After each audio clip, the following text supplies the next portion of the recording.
Hi guys, this is Tammy and I'm with Mandy from Seek Heavenly Things and I'm part of the 12 and this is my 4th time to try to do this. Anyway, so I pray that Jesus just gives me the words to tell you my testimony on how I got to where I'm at today. So, I never grew up in church. I did not read the Bible. I knew God created us and I think that was probably it. But God always surrounded me with great, humble, wonderful, wonderful people and friends and family.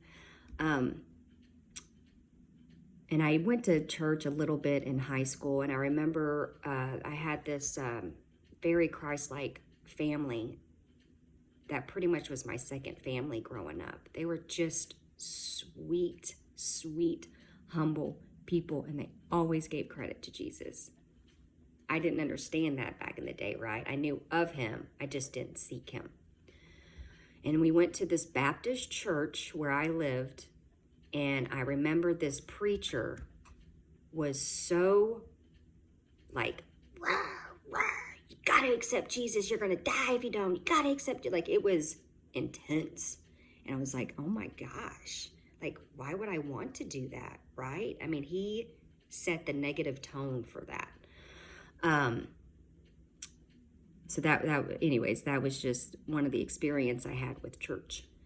So, and then in high school, unfortunately, I guess I'll say this,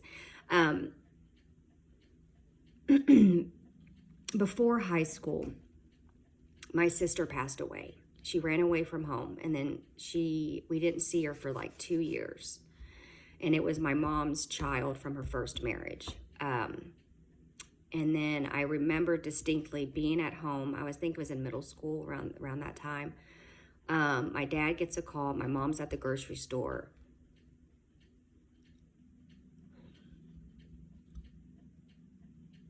My mom comes in and she looked at us and she knew. She dropped her groceries and said, she's dead. And my mom never got over that. My mom was a very hard woman. Very angry all the time and just got worse and worse and worse and very mean with her words to us. Very angry, very unforgiving, very bitter. So that was a lot of drama and just a lot of drama for so many years.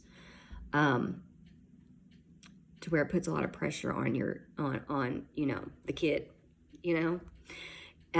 But luckily with my sister passing, my parents did fight for custody for her little boy. So I actually grew up with a brother. So that was a positive on that.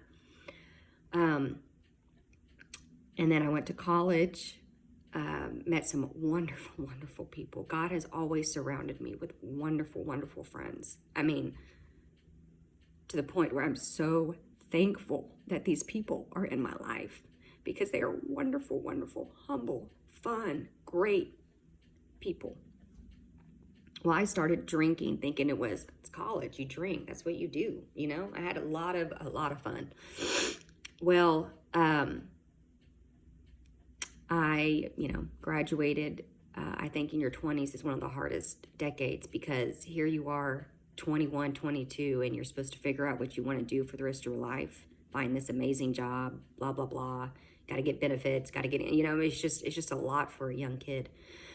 Anyways, of course I get married and, you have kids. But in that process, guess what? I still drank and drank and drank. And then I drank and drank and drank. And then I drank and drank. And then in 2014, I had a huge panic attack. And then 2015, I had to go through several different instances to try to get sober. And this is not my character. That's what's weird about it. But I know why God had me experience this, so I can relate to other people, right? The struggles that you have to deal with in this world, and how easy it is to get into the middle of those struggles, how easy it is to start drinking and continually drink and continually drink. And I did. I mean, I was bad to the point I was shaking in the morning. I had to have a drink so my body could stop shaking.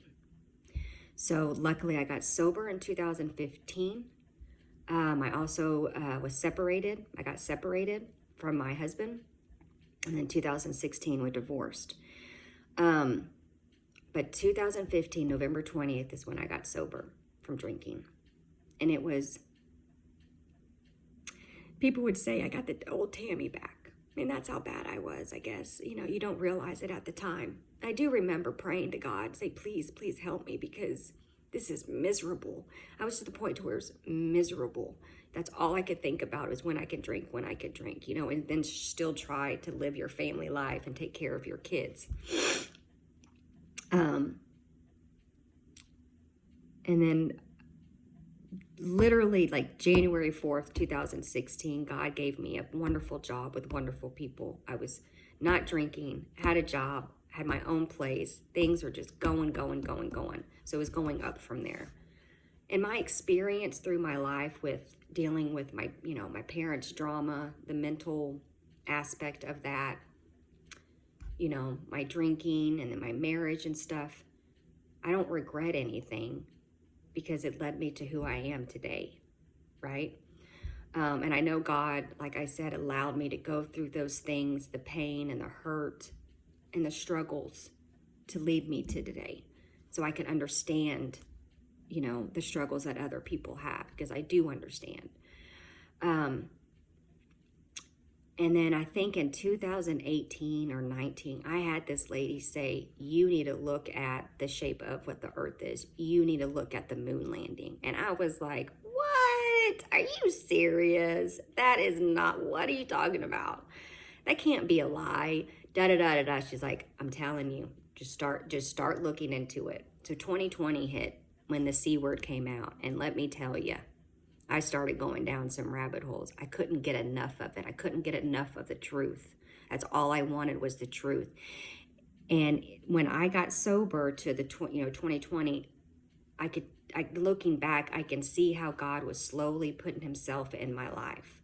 I got this wonderful purple book from my aunt that just gives daily, you know,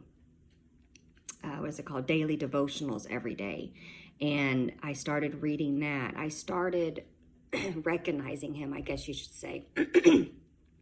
Well, in 2020, when I started going down rabbit holes, I knew God was real. I knew the devil was real. So I started praying that, please, Lord, please let me find the truth. Please have discernment. Please let me have eyes to see and ears to hear. And I did that all by myself with the help of Jesus, trying to find the truth. I'm still struggling with all my mental stuff, all the mental abuse, I guess you should say, from my past, you know, my self-esteem and all that. I'm still dealing with that, with the struggles, but not as much because of Jesus.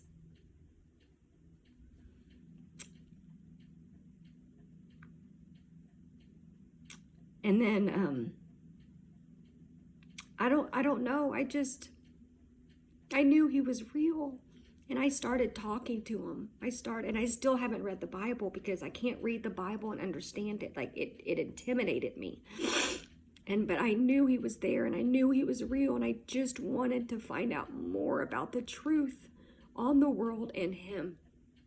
So he led me on this path. But the only reason I did it is because I asked him to help me and he did. So in 2023, I saw Mandy's page and I still was skeptical. But I took the time and I asked him over and over again, is this the truth? Is this you? I felt it. I felt that it was him, but I wasn't 100%. He doesn't give up on us. That's the thing.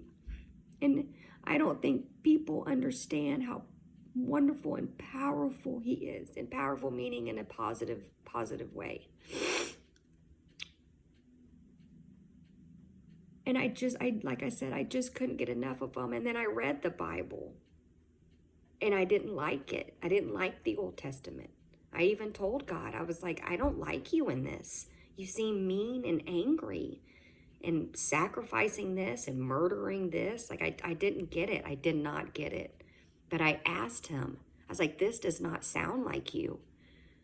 Well, come to find out, it wasn't him. It was the false father pretending to be him. So the thing is, I have been trying to seek the truth. I've been trying to seek the truth, and Jesus is giving me the truth. And then, I followed Mandy, and I would ask her if there's anything, when she wasn't posting, is there anything, that he's saying? Like, I was hungry for it. I was thirsty for it. And then out of the blue, Mandy goes, hey, Jesus wants you to be in the group.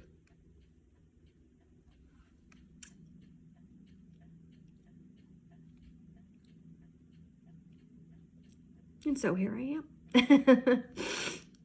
Here I am. And it's just, we all struggle. We all go through trauma. But the only way out of it is him. So that's my testimony.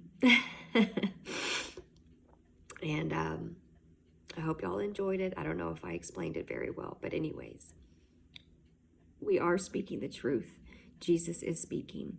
And I really, really hope you guys take it to him and ask him. Love y'all.